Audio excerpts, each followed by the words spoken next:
What is going on, everyone? My name is Andy. Welcome back to another FPL video. In this one, we are looking at a Wildcard 25 guide, basically, with a few drafts thrown in. Now, a couple of things to point out. Obviously, the usual caveats that you've got different team value for me.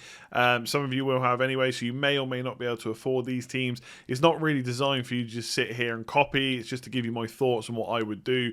I've got one with a bench boost and one without. And then we're going to do some tinkering at the end as well, where you can maybe save some money, make certain changes, maybe think about other players and stuff like that. And I've only done bench boost and non-bench boost. I'm not going to get into free hit or no free hit, because I don't think it makes a huge amount of difference. And compared to the guide that I did for the Game Week 18 wildcard, I'm not going to go into as much detail about why it's a good idea, because I think at this point, you're either using it in 25, 26, or 31, or maybe even 30, right? There's not, people needed convincing for Game Week 18. I don't think they need convincing now. They just want me to talk about it. The only thing I would say is, depending on what your team looks like right now, there is kind of a template, right? With people looking at Leeds players, Villa, Spurs potentially moving forward for a good double in 26. And then maybe for the blank game week in 29, if Villa versus Spurs gets put there. So if you've already got a team close to that, I'm not sure it's necessarily worth wildcarding right now. You could, in fact, or just instead, wildcarding game week 30 or 31 when there's quite a few big fixture swings.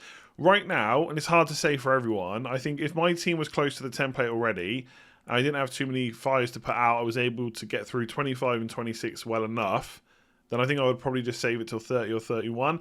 That's not to say that's the best idea. It's just what I think I would do right now. But again, it's hard for me to say that when I'm not actually wildcarding, right? It's completely different when you actually have to press the button. If you are doing it now, though, if you're thinking about doing it in Game Week 25, I've got a couple of drafts. I've got some thoughts on players, which I would or would not be looking to target. So we should just jump into it. Give it a like if you enjoy it. Hit subscribe if you're new around here. Let's talk wildcards. So first of all, I tried to put together a bench boost team. And I think it's going to be difficult to bench boost with a full Game Week 26, 15 double game weekers if you also want to nail some of the players in Game Week 25 as well. Because obviously, to get to 15 double game weekers from 3 Leeds players, you'd have to make quite a few transfers. In fact, you'd have to take a -8 hit, and that is definitely not worth doing after you've just wildcarded. So you have to make the decision to either forget about Leeds for Game Week 25 and just prepare yourself for a Game Week 26 bench boost with 14 to 15 players that are going to play twice, or you make the most of 25 and bench boost with a few single game week players. I think the latter is probably better because you get the best of both worlds. Not only do you match everyone else that's going to go for Leeds players as well, potentially some Southampton players too if you wanted to go that route, but also then you match pretty much everyone that's going to have 11 double game weekers apart from you've got a bench as well. Right, so this is the kind of setup-ish that I would go for. There are probably some changes you can make. The reason I like the goalkeepers, Villa and Southampton, is both those goalkeepers have more double game weeks to come. Now, if some of their doubles, or if one of their extra fixtures is in Game Week 26 for both keepers, obviously you can just play them twice, right? Bench boost one of the keepers, play the other one in your first 11, and job done. Same for Watkins. Obviously, he plays for Villa too. They've got extra fixtures to come. One thing to talk about is Gundogan, of course. There's no guarantee that he's going to be fit for the next game week. I think things get tricky if he's not fit, right? My initial instinct is I'd look to try and get De Bruyne in potentially instead. That's very difficult. You'd maybe have to drop Gundogan to someone else in that bracket, maybe a Harvey Barnes if you could get a bit more money, and then upgrade Fernandes to De Bruyne. But we're talking about quite a bit of money to do that. So it does become very tricky if Gundogan's not fit, but it is worth preparing yourself for that, because at the time of recording this, we still don't have the fixtures. There's no guarantee we'll get them before the Game Week 25 deadline either. So you have to prepare yourself for different eventualities and obviously different news from the press conferences as well. If Pep turns around and says Gundogan is out for just one more week, maybe you could hold on to him through Game Week 25, then have him for 26. But if he's going to be out longer, you'd obviously have to rethink that. So it could just be a cheap striker up front and you move Kane's money into midfield, whatever it might be, right? There's different options that you can do there. I still think I would have triple Man City because, again, they've got extra fixtures to rearrange and they are just looking like the best team in the league right now. There's a reason they're so clear at the top of the table. There's a debate to be had about whether to go double attack or double defence. Obviously, if you go double attack, no one's really going to bring in Gabriel Jesus, so it's De Bruyne or Foden. Now, Foden is much easier to fit in, but you're always going to have those concerns over his playing time. De Bruyne is only just back. Will Pep rush him into the first 11 in the next game? He's only had a little bit of a run out last night against Everton. And if you do go for De Bruyne as well, again, you've got to take out one of these midfielders, Rafinha with a double, or one of the big hitters in Son, Fernandes and Salah. And I don't particularly like any of those options. So it feels not even safer, but just easier to structure your squad around double defence. Now, in this particular squad, I don't have enough money to go to Diaz. If you've got the money to go from Stones to Diaz, I would definitely do that, right? I think at this point, Laporte has played a few too many games that makes me think Stones is still going to be a rotation risk, right? We don't really have that with Diaz. Of course, he missed a game recently, but that was through illness. I wouldn't expect that to continue. So if I had the money, I would definitely go Diaz and Cancelo. But overall, I think this is a pretty good bench boost squad. Like in Game Week 26, your 3 players that aren't playing twice are Dallas, Rafinha and Bamford. And obviously you can use one transfer to change one of them. Again, depending on how much money you've got, you could do Bamford to Calvert-Lewin if he's back fit. Whatever it might be, right? If you've got the money to go to Ings, which would be quite a lot of extra money, you could do that as well and start with Ings in Game Week 25 potentially instead of Bamford. But I think Bamford for his money is the better pick. And then in the double, in 26, Shaw and Rudiger both played twice. Rudiger in particular doesn't have the best fixtures for the double. It'll probably be, I think it's Man United and Liverpool. So not great. If you got one clean sheet out of that, you'd be pretty happy. But going forward, Chelsea fixtures are pretty good for quite a while. So just having him in the team and not worrying about the fixtures down the line is pretty decent. The only thing I would say about this is if you're worried about Game Week 29, like you're not looking to free hit, you've only got the 3 Leeds players and the 2 Villa players and 2 Spurs. So you've got 1, 2, 3, 4, 7 players altogether. You're missing like a Grealish. But I think as it stands right now, most teams are not going to have more than about 8 or 9 players. So having 7 of the key players is probably not that much of a worry, right? So I think this is pretty good. I think there is definitely changes that could be made. Gundogan, if he's not fit, Stones to Diaz, for example. Do you hold all of Kane, Fernandes, Salah or Son? Because obviously if you drop one of them, it makes it a lot easier to build this team. Like if you dropped one of those midfielders to Grealish, for example, which would be much closer to my actual team, you'd have a lot of money to spend elsewhere. You could go Ings up front instead of Watkins, the Stones to Diaz move, whatever it might be, there's money to play with. But ultimately, if you're trying to bench boost and you want those 4 big hitters, which it is difficult to drop one, to be completely honest with you, this is the kind of team I think I would go with. Let's look at a non-bench boost team, though. So I've called this the no bench boost draft, but to be completely honest, all you would have to do is find 0.5 million to go from Forster to McCarthy, and all of a sudden you could bench boost this team. Realistically, this is just another draft with a different kind of setup to show you what can be done if you drop one of the big hitters. So for this one in particular, right, I've talked a lot about dropping Salah, dropping Fernandes because we're not going to captain them. But if you're going to go for Kane and Son, you can only captain one. And right now I prefer Kane as the captain over Son, no matter what the match is, to be honest. I just think the penalties and the fact that most of the season he's taken more shots in the box. And he's also been just as creative at times as well. I know Son is on set pieces, especially corners and stuff like that. But I just think Kane is the better captain option. So if you're only going to go, if you can only captain one, which obviously you can, then you could drop Son instead of dropping Salah or Fernandes if you were really worried about doing that to someone like Harvey Barnes. Leicester got some pretty good fixtures coming up, and again, you're thinking more about the long term with him. That's also giving you money to go to Alonso. So I talked about Rudiger, how Chelsea's fixtures are pretty good and you might want a Chelsea defender, or perhaps you go for the more explosive Alonso. When he plays left wing back, we know how attacking he can be. There is obviously some added risk with him because he's not necessarily going to play every game. I think he started 3 of the last 4. But when he does start in those easier fixtures, there's a lot of points potential there. So you could go for him. And the same with Dunk, right? Dunk's got a game in 26. He doesn't have a double like Luke Shaw, but the fixtures, again, are quite good longer term. And he's probably in a better defence right now, right? Brighton's defence is so good. And obviously just one keeper. And I think if I was just going for one keeper, I would go for Martinez. The other difference is because I've made that Son to Barnes move, I have the money to go for Ings up front. Now, I got to be honest, maybe this is some subconscious bias because in my own team, I'm not really looking at anyone outside of Ings. But I don't think outside of Ings and McCarthy, I would look at anyone else in the Southampton lineup. I just think, first of all, the double in 25 is not that good. right? It's got Chelsea at home. The Leeds game is decent, I get that, but the Chelsea one isn't. So it feels a bit like a single game week with a couple of extra appearance points. Ings is a good option. McCarthy, I think, is alongside Martinez. I wouldn't have McCarthy on his own, I don't think. I just wouldn't trust Southampton's defence enough. And that's also why I wouldn't put Vestergaard in. I just think there's so many better options in that defence.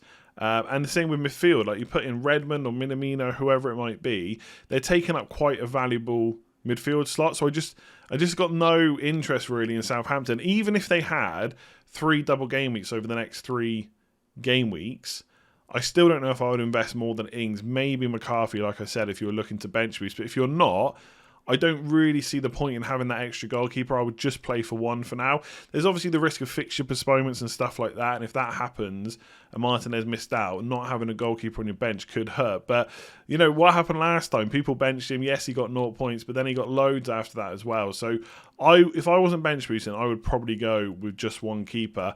Otherwise, a lot of the key players are still the same here, right? Bamford, Kane, Stones, Cancelo. Again, if you've got the money to go to Diaz, I definitely would. And to be honest, right, if you can get Diaz and Cancelo for around the 6 million mark, for what they could potentially offer, that's still huge. And bearing in mind, again, City will have extra fixtures. I would definitely want to triple up on them. If you want to hear me talk more about Salah or Fernandes being sold, I've talked about that in my team selection video that came out earlier today. So that might be worth looking at. But the triple Leeds is still there. Triple City is still there.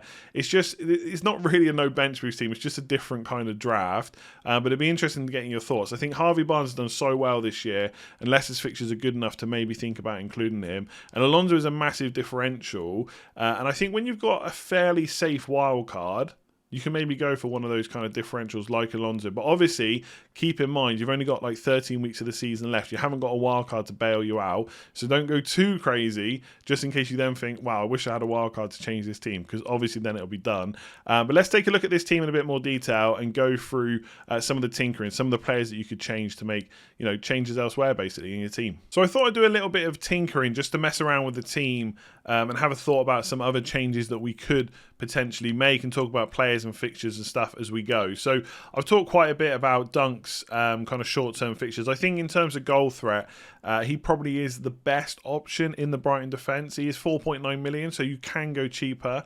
Someone like Ben White, for example, would be a bit cheaper. If we go to the Brighton player list, Ben White is 4.4 million. So there's not much in it. And again, if money is tight, or if you just don't think the goal threat Dunk offers is enough, then just get Ben White, right? Save that 0.5 million.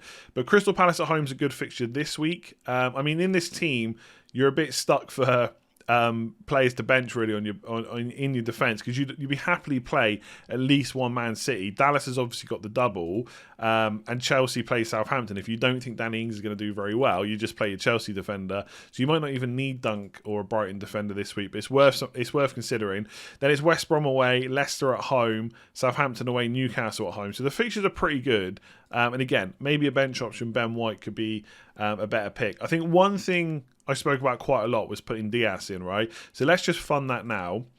So I haven't owned him, so I have to pay the full 6.1. Again, if you've had him a while, probably worth just keeping him, right? And just get one of Cancelo or Stones. Preferably, I think Cancelo, because at this point, if Laporte is going to play, then Stones is going to miss some matches. So will Cancelo, but for me, Cancelo still has the biggest upside. I know sometimes we see him play in midfield, and I think people, when you talk about upside and attacking threat for a defender, people seem to think they're going to get an attacking return every game. Obviously, Cancelo hasn't really gotten hardly any at all. 1 goal, 2 assists.